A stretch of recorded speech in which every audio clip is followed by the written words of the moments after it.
Welcome to Queer View Mirror, a show about queer people, by queer people, for queer people, and our allies. I am Don. And I'm Scott. And today, our special guest is NICOLA SPURLING from Coquitlam, BC. I must confess, Scott, I'm very excited about today's conversation. Since NICOLA is, would you say she is controversial? Sure, Don. NICOLA is a trans activist, but made headlines by taking on J.K. Rowling on social media. I'd say that qualifies as controversial. I love it. Harry Potter spills the tea.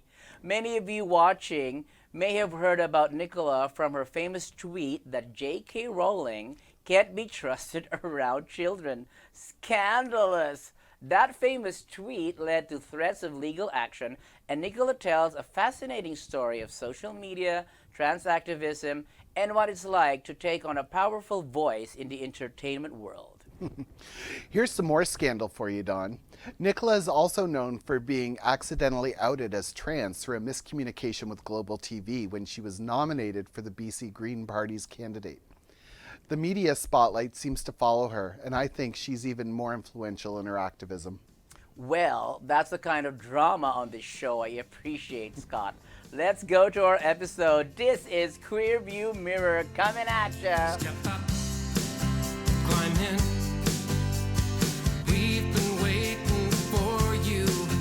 Come on, let's go. Wheels begin turning. My, we've come so far. Just think where we can go. Hey, now I'm glad you're here. I want to hear your point of view. I just might learn something that I never knew. Today we are talking to NICOLA SPURLING about her life as a trans woman, lesbian, activist, and artist. NICOLA actually designed an amazing trans lesbian flag that is very popular now for Pride.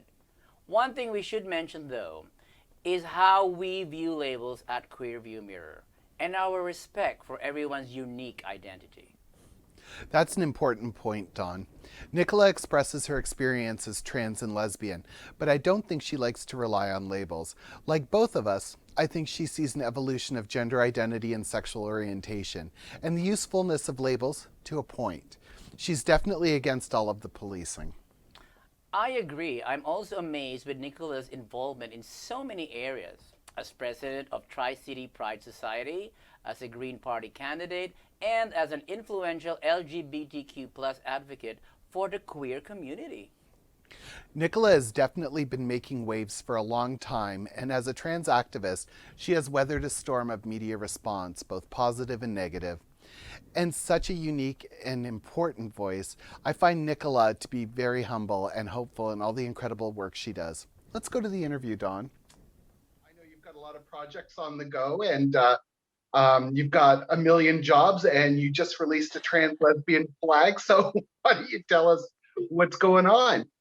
Sure. There's a lot going on, so I probably will forget some things, but I'm okay. working at a new job at the flag shop right now, and that's why I introduced the trans lesbian flag. I do this artwork behind me, and one of the pieces that I did was basically a representation of being trans and being a lesbian, and I had no intention of making it a flag, but I got this job offer from Susan Braverman from the flag shop, and I started working for them, and she saw this drawing and said that should be a flag. So I told her the story about it, and it just clicked as a trans lesbian flag. So that's something that I'm really excited about. And we're also doing a big art project on the outside of the flag shop's building. So quite a few windows that we're going to be wrapping in my artwork. And then I do all sorts of other work outside of that as well, with supporting LGBTQ2 plus people and marginalized people. I have my own podcast that I do with some friends of mine called Four Layer Quit. It's just four of us joking around. And I run a construction company called NES Design and Construction. I do small renovations mostly, and that just sort of fits in with whenever I have time for other things. And that's sort of the gist of it. I am also president of Tri-Cities Pride, so most of the work that I do seems to center around LGBTQ2 plus people now, but in the past it's been mostly construction. So I'm just sort of making that transition at the moment. Okay, before we go to the next question, you touched a little bit about flags. To your knowledge, how many flags are there in the LGBTQ community? There are a lot. So at the flag shop, I think we sell 34 different Wow. flags. And that's just scratching the surface because those are sort of the widely accepted flags for the most part, at least. And there are so many other flags that I've come across in just looking into which marginalized groups are underrepresented. So when it comes to that, you're representing, you designed the trans lesbian flag. Yep, that's right. So that's different from the transgender flag, is it? Right. So we have a trans flag, which is the pink and blue and white flag that most people I think are familiar with. And then we have all sorts of other variations of that flag. So there are different variations of the lesbian flag and there's different variations of the trans flag depending on which group you belong to and how you want to feel represented. So the reason I thought it was important to have a trans lesbian flag was because so much of the time we're told that if you're trans, you can't be a lesbian. And it's this policing of sexual orientation and gender identity. And it's particularly coming from transphobes who we call them TERFs. I dropped the F and call them TERs because there's nothing feminist about excluding certain women from your brand of feminism. But those were sort of the folks that I guess encouraged me to create this flag because I wanted to say, no, I can be trans and I can be a lesbian because I am. And here's my flag that represents that. And it seems like it's been a big hit among other trans lesbians as well, even though being trans is not my identity. It's still, I think, important to have that as a flag. Well, speaking of controversy, I think Scott has the next question. No, well, I think we should go back and talk a bit more about your social justice advocacy, because I think that was a great lead-in. I know you advocate for a few different groups. Would you like to tell us about that? Sure. I try to advocate primarily for groups that I belong to because I know the issues, at least most of them, surrounding those particular groups. So when it comes to trans people and gay folks, whether that's lesbian or bi or pan, or those are groups that I have at some point in time belonged to and at some point in time advocated for. I used to identify as pansexual, for instance. I now identify as a lesbian. And it's just sort of about a discovery process. So at points in my life, I've advocated on behalf of these groups, but also I think it's important for all of us to amplify the voices of other marginalized people. So in addition to doing my own advocacy work and speaking basically just on my behalf, I also want to give a chance for other people to have their voices heard as well, because I recognize I'm in a privileged position now that I've sort of been boosted into this position of having at least some public presence. And that's part of what this social justice podcast that we're doing at the Flag Shop is all about. The hope is to give people a platform to share their own experiences. And I don't want to speak on behalf of anyone. So if I can bring someone in to speak about their experiences, they're going to do a much better job than I'm going to do trying to relay that. And that's what we're trying to do here at Queer View Mirror as well, is we really want, like you said, there's just so many groups within our queer umbrella, and we're trying to give a platform to as many of them as we absolutely can. And we'd love to hear about what it's been like to run for office and your political leanings and how that works. Absolutely. So I didn't mention my politics before under the things that I'm doing because I was mostly referring to the work that I do as far as paid jobs. But politics is a huge piece of my life, and I'm on provincial council for the BC Green Party. I've run in 3 different elections, 2 provincial, 1 municipal, and it really started from queer advocacy work. I was on the board of Vancouver Pride for 6 years, and in 2017, after I'd been on the board for a couple of years and made a little bit of a name for myself, I guess, locally, someone heard about me at any rate and told the Green Party, and they thought that I would be a good fit within the party. So they asked me to run, and they took about 8 attempts asking me before I finally said yes. And that basically just launched me into where I am now, because it started with the 2017 provincial election. I wasn't intending to run that election as an out trans person. I was still in the closet at the time. And as it happened, I ended up being outed in the middle of that campaign. So just a few months after socially transitioning, suddenly I'm out to the entire world. And that I put out a statement talking about the dangers of outing a trans person because it was down to a miscommunication between the party and global news. And that ended up going viral. So that's sort of what I became known for a little while. And it was challenging because I couldn't find any jobs. Once that information is out and people can Google that, and the first thing that shows up is you're trans and you're a Green Party supporter, it's kind of hard to find jobs. So I just decided to go with it and lean into that public presence and try to do what I could using that platform that I'd been given, I suppose. And then that just continued into multiple elections. After that election, I pushed for a rainbow crosswalk in Coquitlam. I saw some issues within city council, even though it got approved, there were all sorts of issues at play that made me realize that we have a bit of a dysfunctional city council. And I decided I wanted to put my name forward to try to fix that. So I ran in the 2018 municipal election. That went pretty well. Obviously, I didn't win, but the votes were there. And then the third election was another provincial election, which was that snap election last fall. And I wasn't really intending to run for that one either, but I just sort of got thrown into it at the last minute because how many people can just decide to run in an election at the drop of a hat? I was experiencing some issues with unemployment at the time. And I thought, well, if I'm not working for pay, I might as well run an election. You talked about being outed as a trans person, and I realize that you kind of have a high profile, but what's it like to navigate the world as a trans person? Well, my experience is that of someone who typically passes, and if it's a word I don't really like, but it basically means that you appear as a cis woman in the eyes of other people around you, and so I don't receive a lot of hate in person. And I know that that's not the case for all trans people. There are a lot of trans people out there that receive a lot of hate in person. So for me, I don't experience that negative of being a trans person.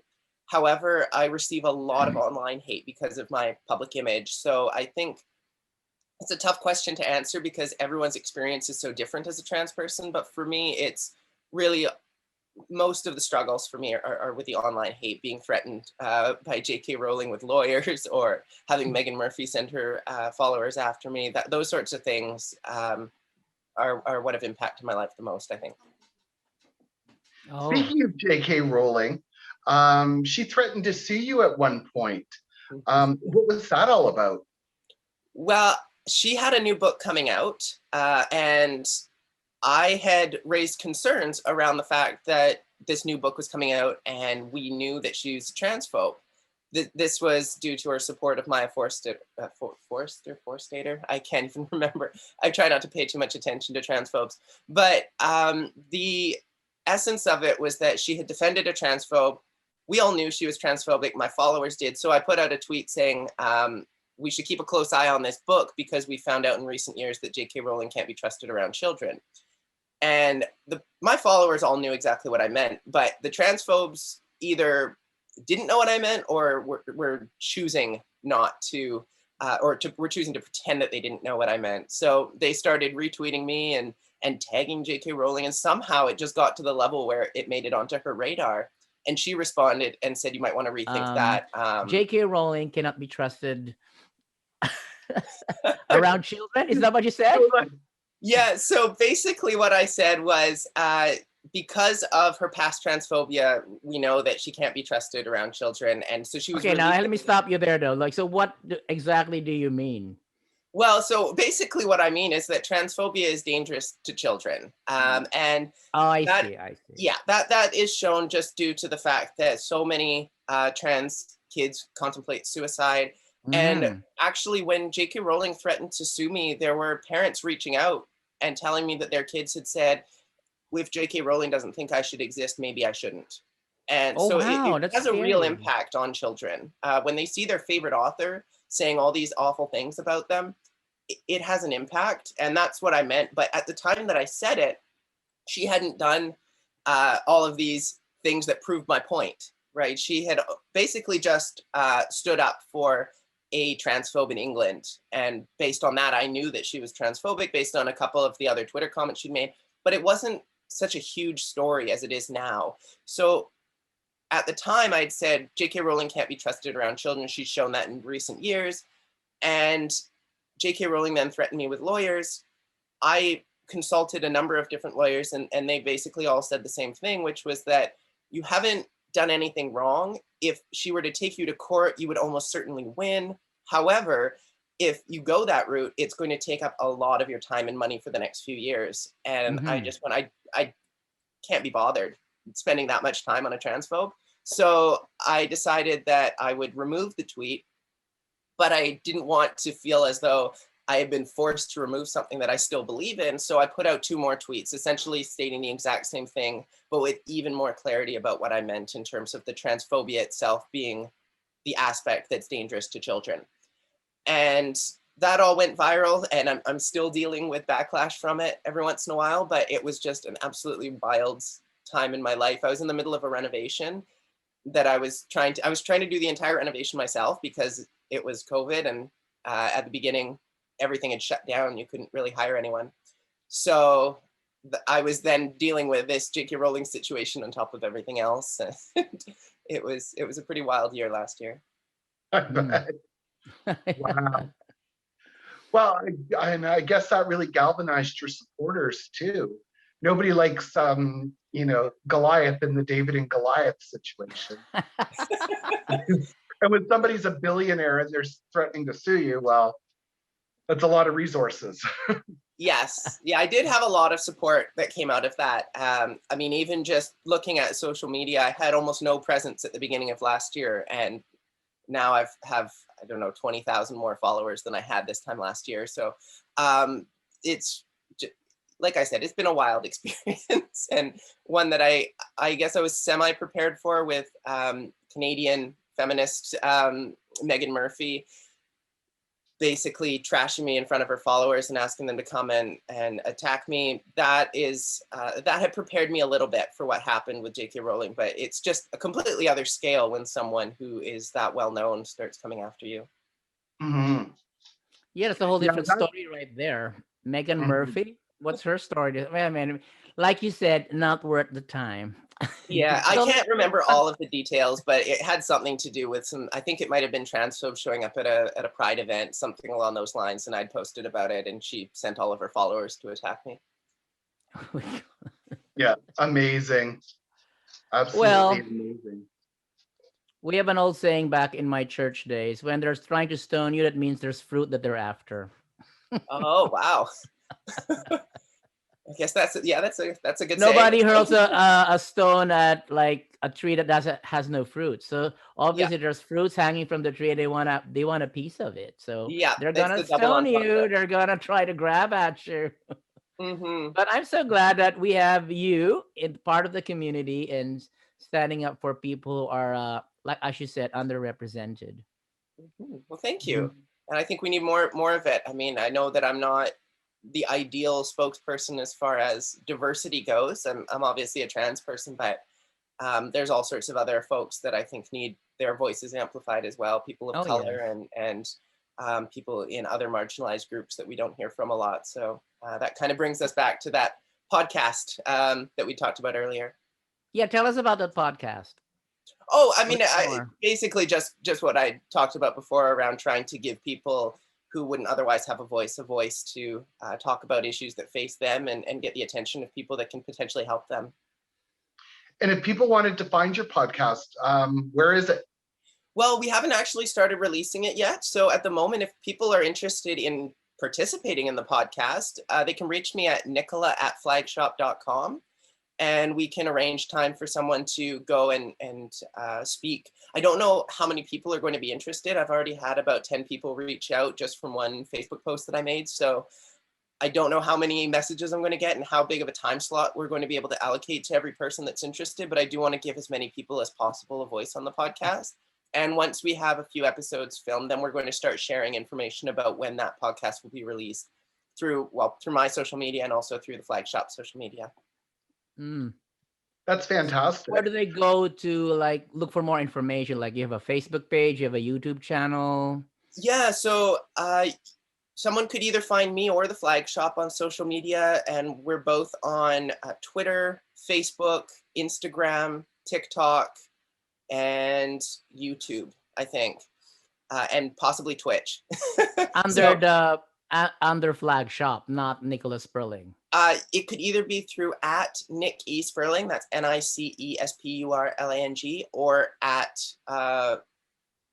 flag shop, I think, or at the flag shop. I can't remember the exact handle that we're using. I think it's the same across all of the social media platforms.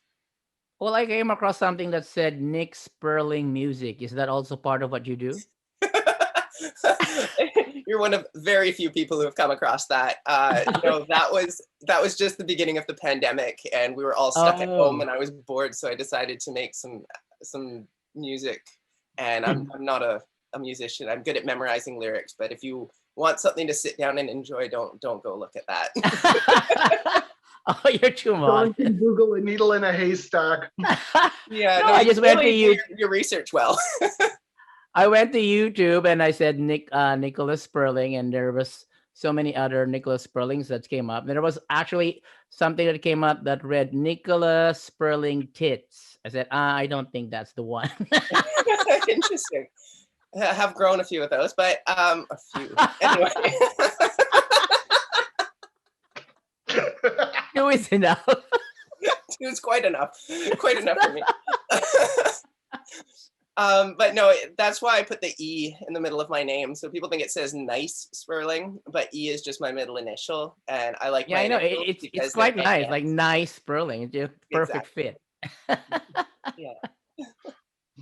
So how can people find out about your other projects that you're working on? Are you just posting those on your Facebook page? They're posted all over my social media. So again, it's Nice Sperling or Nikki Sperling. And it's on TikTok, Facebook, Instagram, Twitter, YouTube, all of that. But depending on what it is, I share it in different places. So the podcast, I'll be sharing that information. Well, I have shared it actually already on Facebook and Twitter and YouTube. And then I think Facebook is probably where you're going to get all of the information. And I just cross post because Facebook accommodates every type of media, pictures and videos and all of that. So usually everything goes on Facebook. And then if it's a video, it goes to TikTok and YouTube. Or if it's a short sentiment, then it might go on Twitter, something like that. Okay. Well, I was sharing with Scott. My dream is like, you know how the youth have their We Day? Like the queer people should, or the queer community have something like a Q Day or something like that. Oh, and I was just wondering, like let's pretend that pandemic's over, we're having a rally or a big gathering, and we introduce you as a speaker. How would you like present yourself? Like, because I read something in your YouTube channel, like I am this, and so what would be your like out front mission statement that you would like to share with our viewers? I'll usually introduce myself as an LGBTQ2+ advocate because I think it encompasses most of what I do, especially now that I've shifted more from construction to doing social justice work. However, I do mostly community engagement at my job, that's sort of reaching out to different pride organizations, doing social justice work, things like that. So at the moment, I am kind of struggling with how I would introduce myself if we were to have an in-person event like that. But I think LGBTQ2+ advocate sort of encompasses a lot of it. And I'm just someone who likes to take on all sorts of different tasks and experience as many different things as possible in the short life that we're given. Okay. That's very good, actually. Okay, any other questions, Scott? Not that I can think of. Is there anything else you want to talk about, Nicola? Yeah, I'm trying to think of the things that are sort of timely at the moment. So if people go to my website, it's nicolaspurling.me. That's where I have links to all of my social media. I do have a blog that's listed on there that I'm going to try to make more active in the near future. And I think timing wise, in 2 months is roughly when we should be getting that art project wrapped around the flag shop. So that's probably going to be the most timely thing at the point where this is released. Okay, wonderful. So Mhm. moving forward, what's first on your agenda moving forward? Right now, I'm working on this podcast. It's something that we just announced. So now I have to organize time, film with people, figure out how to record the podcast. That's going to be taking up a fair amount of my time. We're also going to be reaching out to a lot of Pride organizations because Pride season's coming up and we have lots of flags. So I have the connections within the queer communities, and I'd like to have even more. So I'm going to be doing everything I can to reach out to Pride organizations and other LGBTQ2+ related organizations across Canada. But for now, that's another thing when you asked about what I like to advocate on behalf of. I completely forgot mental health, because that's a huge one for me as well, is Oh just yes. talking about mental health and making sure people don't feel like they're not alone. Because the moment I started talking about it was the moment people started reaching out to me and saying, oh, I deal with the exact same thing. And I started to realize that so many of the people in the world deal with mental health problems and no one's talking about it, or very few people are. So I like to try to reduce the stigma, at least, by Mhm. talking about my own issues. That's Okay, I guess wonderful. that's a wrap for this interview. Mhm. Unless you have anything else, Scott. Anyway, thank you again, Nicola. I really enjoyed this time. Yes, thank you. I did too. All Yeah. right. And we'll be in touch, and feel free to reach out whenever you want. And if you have anything that comes up that you want us to plug, like, I mean, you're part of the family now. So by all means, just let us know, and we're happy to advertise and spread the word. Oh Okay, well, yes, we thank you got to so get much. a message out. That's part of the mission. Get the messages out. Yes, I love And that. there we have it. Another fabulous conversation around queer activism and one person's journey in making a real difference for our community. What a great interview with NICOLA SPURLING. You can Google her and find all kinds of information on her activities. I have to say that NICOLA impresses me with her confidence and her ability to manage her social media presence as a tool for activism. She must have a really thick skin for all that she's been through. Hey, Scott. Oh, I'd say so, Don.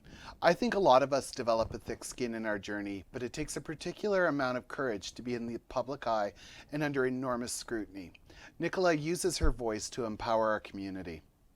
I love the fact that NICOLA is so controversial in the mainstream media for challenging a famous celebrity's tweet and questioning her influence on queer children and youth.